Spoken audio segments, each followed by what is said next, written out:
Whenever the US economy slows down, India feels the shock, even if nothing is wrong inside India. Why? Because America controls the dollar, global investments, and corporate spending. Right now, the US is struggling with massive debt, high interest rates, and slowing growth. And the impact is already visible in India. IT jobs are under pressure, foreign investors pull money out, the rupee weakens, and markets become unstable. In this video, I'll explain what's going wrong in the US economy and how it quietly decides India's jobs, investments, and cost of living. Let's start from the basics. Why the US economy matters so much. The United States is not just another country, it is the largest economy in the world, controller of the US dollar, which is the world's reserve currency, the biggest consumer market, and a major investor in countries like India. Most global trade happens in US dollars. Oil prices, dollar. Gold prices, dollar. Foreign investments, dollar. So when something goes wrong in the US economy, its impact doesn't stay inside America. Think of the US economy like the engine of a train. India, Europe,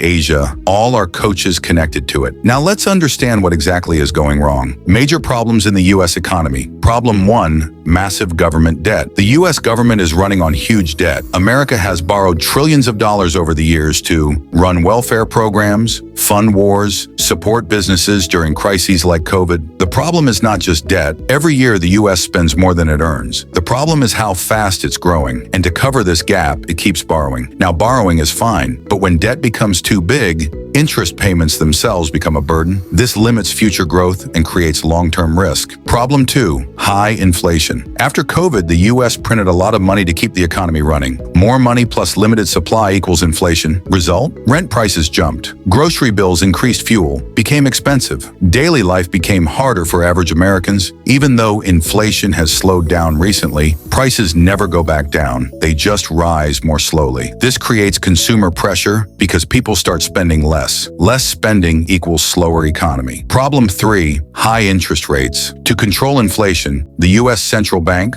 Federal Reserve, increased interest rates aggressively. High interest rates mean home loans become expensive, car loans become expensive, business loans become expensive, companies delay expansion, people delay big purchases. This slows down economic growth. It's like pressing the brake too hard. You control speed, but risk stalling the engine. Problem 4, banking system stress. In recent years, several US banks collapsed or came under pressure. Why? Banks invested in long-term bonds. Interest rates suddenly rose. Bond values fell. Depositors panicked and withdrew money. Even though the system is stable for now, confidence has taken a hit. And in finance, confidence is everything. Problem 5, job market uncertainty. The US job market looks strong on the surface, but underneath there are warning signs. Tech layoffs, hiring freezes, contract jobs replacing full-time roles. Companies are cautious because they don't trust the future, and uncertainty is bad for long-term growth. Part 3, how these US problems affect India. Now comes the most important part. How does all this hit India? Impact 1, IT sector and jobs. India's IT industry depends heavily on US clients. When US companies cut costs, delay projects, reduce hiring, Indian IT companies feel the impact immediately. That's why whenever the US economy slows, IT hiring slows in India. Salary hikes reduce, freshers face uncertainty. This is a direct link. Impact 2, stock market volatility. Foreign investors move money based on US interest rates. When US interest rates are high, investors pull money from emerging markets like India. They invest back in US bonds and assets. This leads to